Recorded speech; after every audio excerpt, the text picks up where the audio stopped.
Rumination is one of the most exhausting experiences a person can live with. It feels like thinking, but it rarely brings clarity. Instead, the mind keeps circling the same questions, the same memories, the same fears about the future. You replay conversations over and over. You analyze what you should have said.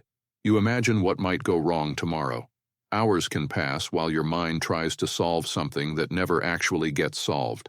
And the strange part is that while it feels like you're working toward peace, the result is usually the opposite. The more you think, the more trapped you feel. One reason rumination is so powerful is because it disguises itself as responsibility. Your mind tells you that if you just think about the situation long enough, you will eventually find the answer. It convinces you that this mental effort is necessary, that if you stop thinking, something important will slip through your fingers. So you keep analyzing, you keep replaying, you keep searching for certainty. But instead of producing clarity, the mind begins building a loop.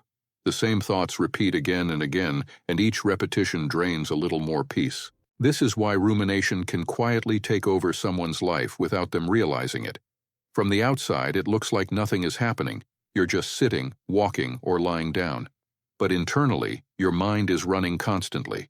The brain is searching for control, scanning every possibility, trying to prevent mistakes or future pain. And because the brain is wired to detect threats, it often focuses on the worst possibilities first. This creates a cycle where the mind believes it is protecting you, while in reality, it is slowly exhausting you. What makes rumination even more confusing is that sometimes it feels spiritual. A person might believe they are being thoughtful, reflective, or deeply aware of their life. But reflection and rumination are not the same thing. Reflection leads to understanding and eventually to peace. Rumination leads to tension and endless mental repetition. Reflection moves forward. Rumination moves in circles. One brings clarity. The other keeps reopening the same question again and again without resolution. If you pay close attention, you'll notice something important about these mental loops. They are rarely about the present moment.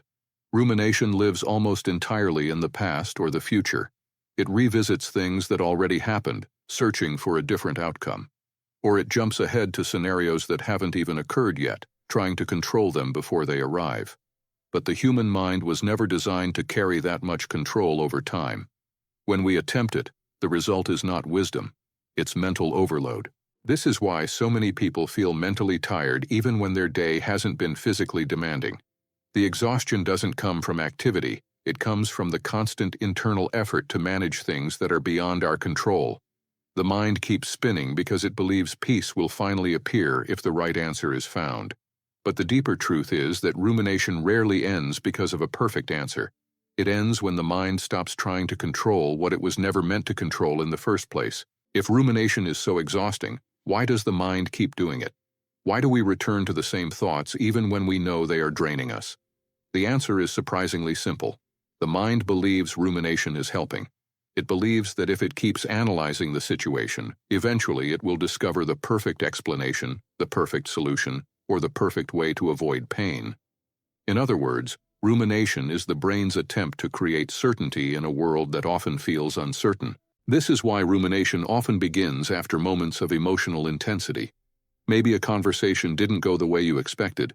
Maybe you made a mistake. Maybe something important feels unclear. The brain reacts to that discomfort by trying to solve it. But instead of moving forward with new information, it keeps recycling the same limited data again and again.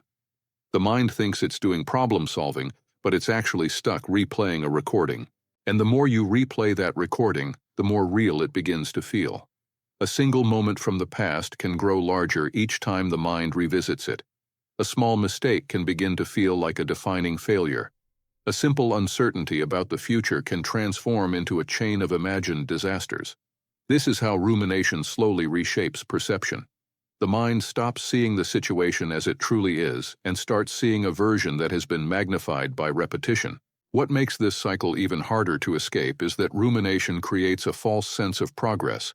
When you're actively thinking about something, it feels like you're doing something useful. It feels productive.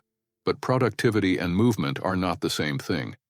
A person can walk in circles for hours and technically be moving the entire time, yet they never actually go anywhere. Rumination works the same way. The mind is busy, but it isn't advancing. Underneath this mental loop, there is often a deeper desire, the desire to control outcomes.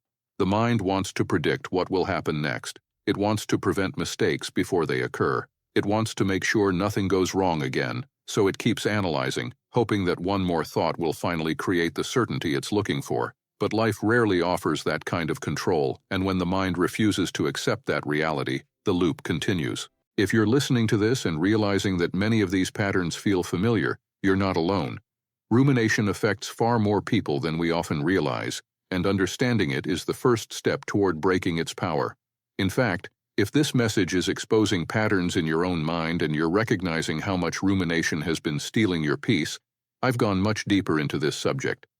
I wrote a book called Breaking the Loop, A Journey from Rumination to Peace, where I combine biblical truth with practical psychological tools to help retrain the mind, not just understand the problem. The full PDF is available for free inside our Telegram community, so you can begin working through it immediately. And if you'd like a printed copy and want to support this channel and the mission behind it, there's also a hard copy version available. Both links are in the description and the pinned comment.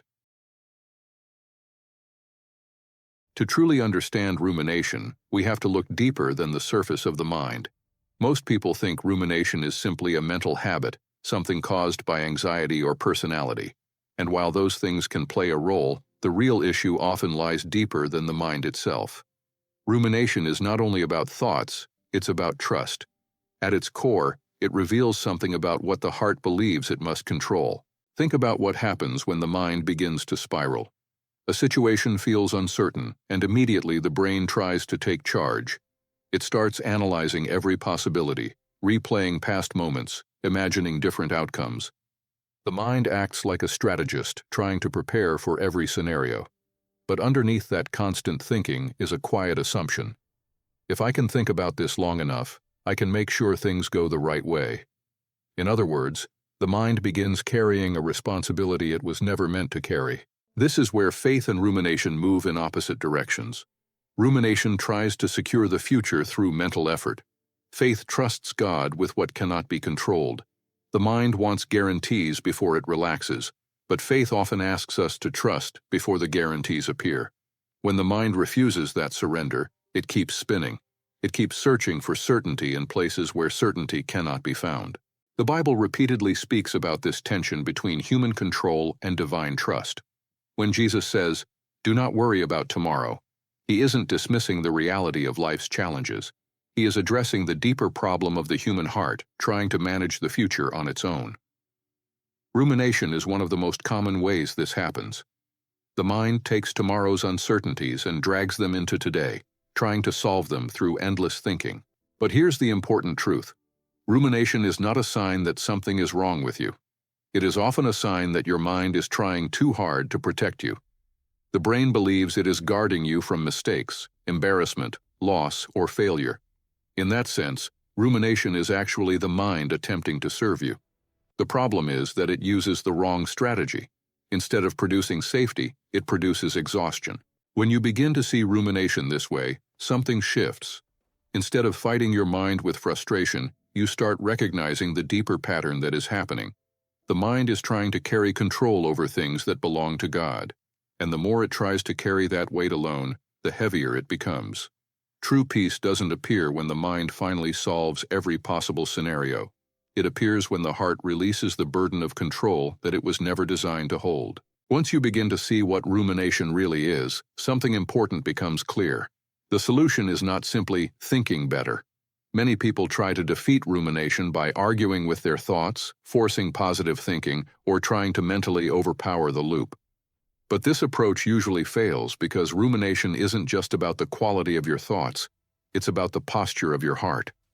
As long as the mind believes it must control the outcome, it will continue searching for answers long after those answers stop existing.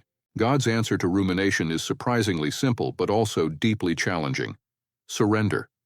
Not surrender as defeat, but surrender as trust. Scripture repeatedly invites us to place our burdens on God rather than carrying them alone. This doesn't mean ignoring problems or refusing to think responsibly about life. It means recognizing the difference between what belongs to your responsibility and what belongs to God's sovereignty. When the mind tries to control everything, it collapses under the weight. But when it releases what it cannot control, space is created for peace. One practical way this begins is by learning to notice the moment when rumination starts. The loop rarely begins with chaos. It usually begins with a single thought. A memory appears. A question surfaces. An uncertainty about the future arises. At that moment, the mind quietly asks, "Should I start analyzing this?"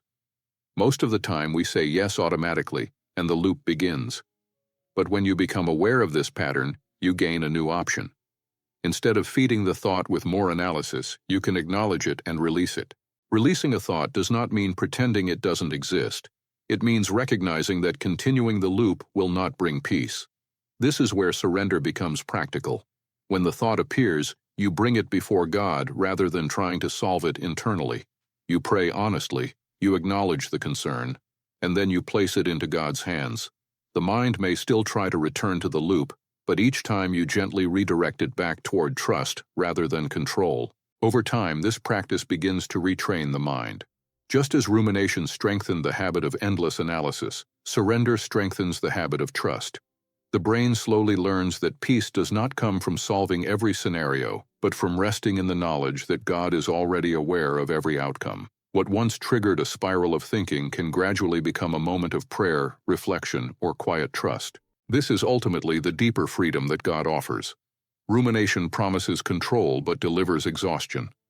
Trust may feel uncomfortable at first because it asks you to release certainty, but it opens the door to a kind of peace that the mind alone cannot manufacture. When you stop trying to manage every possible future and begin entrusting those unknowns to God, the mental loop finally loses its power, and the quiet presence of peace begins to take its place.